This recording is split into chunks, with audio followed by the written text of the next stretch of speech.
Netcasts you love. From people you trust. This is TwIt. Bandwidth for Android App Arena is provided by CacheFly at CacheFly.com.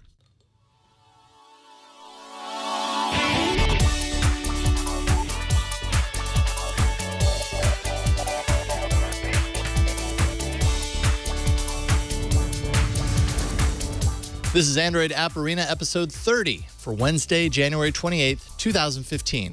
Travel apps.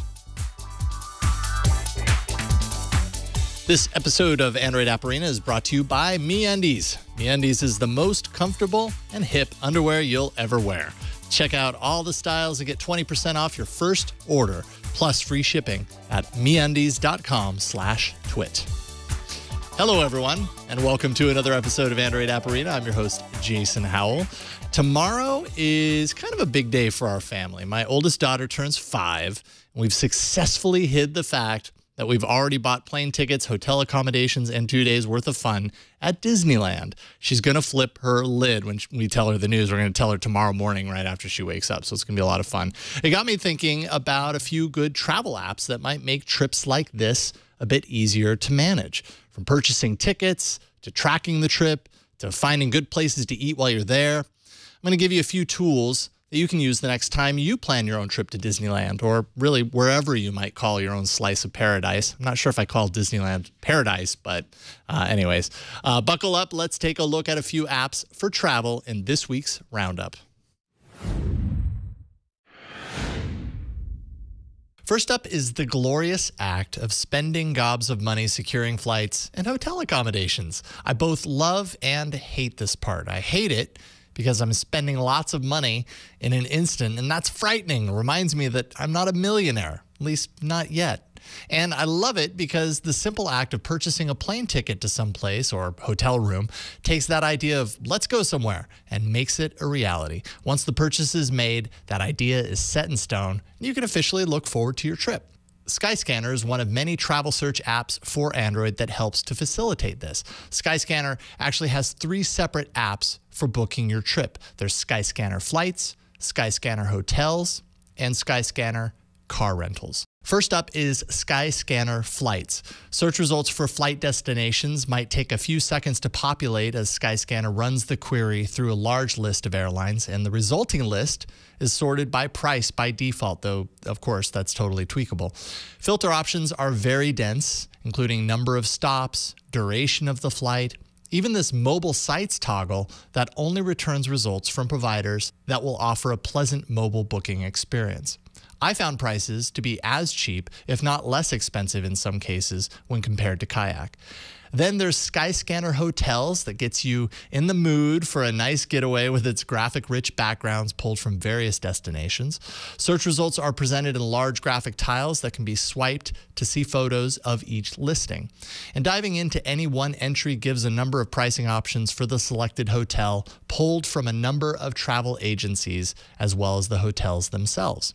There's also a handy reviews section that pulls in a cross-section of the best reviews for a given location from dozens of travel sites. And finally, for wheels, there's Skyscanner Car Rentals with an easy-to-use search engine that allows you to filter by vehicle, features, even the fuel used. Each search result card has a neat row of icons that summarizes quickly what features each vehicle has. You can find Skyscanner's suite of apps all for free in the Play Store. So you've booked your stuff. Now you need a place to keep it so you have it accessible when you're out in the real world. That's where TripIt comes in. TripIt is a way to store the individual components of your vacation into one seamless trip inside the app. So, for example, for tomorrow's surprise trip to Disneyland, I've saved all of our flight information both to and from Southern California, as well as our hotel accommodations. Now, you can also include a number of other plans to your trip that will show themselves in an easy-to-read list of your entire trip in chronological order. There's car rental info, cruise ship information. Man, a cruise sounds nice. Restaurant plans, details for a business meeting. You can pin a specific map or even directions to the itinerary. Ultimately, you're creating a full trip start to finish with all the information, confirmation codes, flight numbers, and whatever else you'll need, making it easier than scouring your email at the airport for that information. It should be noted that Google now does some of this stuff automatically by scouring your Gmail inbox for emails that highlight your travel plans. Personally, I found it to be pretty effective, but not bulletproof. So having an app like TripIt means no matter what, the info I need to have a problem-free vacation is right there when I need it without fail. Not to mention, you can add important notes to the plan as well, and that's not something that's easily done inside Google now. Find TripIt for free with a paid version that removes ads in the Play Store. So now you're there, you're basking in the sun or freezing your butt off in Alaska, whatever you might think a great vacation is. Me, I'm basking in the sun. Anyways, your stomach is grumbling, and being that you've never been there before, you need some good ideas for restaurants to check out. Foursquare is a great tool for this, but personally, I find its UI to be a bit less conducive to the out-of-towner looking for a quick meal. That's where Hungry comes in. Hungry is powered by Foursquare and works in conjunction with the popular location sharing app, but brings a nice, bright material design to its presentation. Hungry first and foremost scans your current location and instantly surfaces a number of eateries close to where you are right now. That's in the Nearby tab. Large graphical cards show you a small list of tidbits about the restaurant. How far away is it? How expensive is it? How many people have checked in via Foursquare? And more. Tap into a result and you get a nice full screen view that actually offers a parallax effect, which is not necessary, but nifty. That phone button gets you on the horn with the restaurant, and why not swipe to the right while you're on hold to check out the map and activate navigation if you need to. If you have the Foursquare app installed on your device, tapping that rating button then takes you over to the Foursquare app and shows even more information about the place, all your friends that have checked in there, and the most important thing of all, tips down below so you don't miss out on the best kept secret. Foursquare has so much to offer to the hungry traveler in a foreign land. I just prefer Hungry's user experience a bit more. And with the easy handoff between the apps, it's like the best of both worlds. Head on over to the Play Store and search for Hungry Local Places to Eat right now. All right, there you have it. A few apps that might help you the next time you go traveling. Apparently, there's a whole category of apps that help you find toilets to use while you're out and about. I didn't feature those on the show. Maybe I'll save that for like April Fool's Day or something. I don't know. But anyways, I hope that's helpful to you. All right, before we move on, let's thank the sponsor of today's episode. It's time you know a little bit about MeUndies. Okay, maybe not MyUndies, but I am talking about MeUndies.com. We spend 90% of our life in underwear. That is, unless you enjoy going commando. But for the rest of us, why not make that 90% a bit more comfy? With MeUndies, you'll get great fitting underwear that's 2 times softer than cotton. MeUndies are the most comfortable underwear you'll wear, plus they're stylish. There are so many options: polkas, plaid, funky, pinstripes. I got camouflage in my box, dozens of colors for both men and women. My sock drawer has never been as colorful as it is right now. Check out the photos for yourself at MeUndies.com/twit. This level of quality typically retails for 2 times the MeUndies price. There's no retail middleman here. Means you save more. MeUndies is made from an environmentally friendly and incredibly soft fabric called modal, which is sustainably sourced from beechwood trees in the Austrian Alps. They also use a CO2 neutral process with a low carbon footprint. It saves water, saves energy, and that's thanks to their spun-dyed fiber process. I can attest, hopefully without entering too much information territory, MeUndies fit perfectly. Having comfortable underwear changes the way you feel every day. Once you try MeUndies, again, not MyUndies, but MeUndies.com, you'll never go back. So get yourself some good underwear. Go to MeUndies.com/twit. and get 20% off and free shipping on your first order. Save even more when you buy a pack. They guarantee you'll be happy or your first pair is free. That's 20% off when you go to meundies.com/twit. We thank MeUndies for their support of Android App Arena. And now let's take a closer look at a new app by a service we've all used probably, and in some cases, many have detested. Who knows? Maybe this app will change your mind. Today's big app is actually quite small. Let's take a look.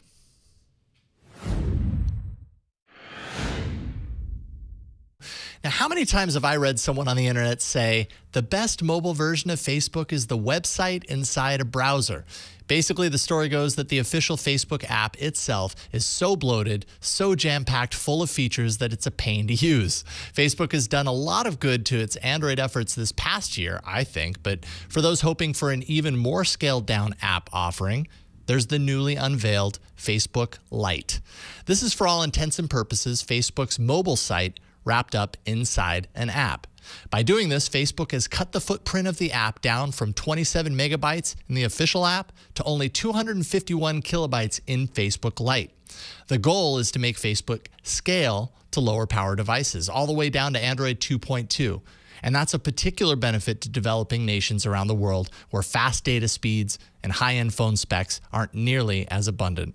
Facebook Lite may look a bit less beautiful than the official app, but beauty really isn't the goal here. Rather, the goal is to make it easy to browse and post updates on slow 2G networks while still integrating app-like features. Native Android notifications are included with Facebook Lite. There's also Messenger chat built inside the app, something that was excised from Facebook's full-sized app and released as a standalone Messenger app, much to the chagrin of many. But just because Facebook Lite is much smaller in size doesn't mean that it's trimmed down its permissions very much, so keep that in mind if that bothers you. As of now, Facebook Lite is in a testing phase and is only available in a few select regions: Bangladesh, Nepal, Nigeria, South Africa, Sudan, Sri Lanka, Vietnam, and Zimbabwe. But as always, where there's a will, there's a way. Personally, I'm happy that Facebook has taken its Android efforts more seriously over the past year, and tailoring its data-rich service to underserved communities should be commended. Facebook Lite can be found in the Play Store for free. All right, that is a wrap for today. Thank you so much for watching. I love hearing from you guys always. Your recommendations, as always, are very helpful to me. So please send me your favorite apps, new categories, whatever you happen to have, you know, whatever you just installed. And you're like, man, this is awesome. Share it with me, arena@twit.tv. There's also a subreddit for the show. I post categories and ask you guys to tell me which are your favorite apps in those categories and why. I actually just posted a new post there today looking for unique apps that tap into Android's sharing intents. So if you have any ideas for great apps in that category or any other that happens to be hosted there, head on over to androidapparena.reddit.com and share them with me. It's a big help. You can also follow me on Google Plus for my random Android musings. From time to time, I do post things about Android there. I host a live viewing party of each week's episode where I'll be on set to answer any questions you might have about the apps on the show, really anything Android in general. That happens every Wednesday, 4:30 p.m. Pacific, following Tech News Tonight at live.twit.tv. And finally, if you missed the live taping, every week's episode will appear later that night on the site and in the feeds. All those details can be found at our show page. That's twit.tv/arena. All right, that's it, folks. Thank you so much for joining me once again today. My name is Jason Howell, and I'll see you after Disneyland and next week's Arena.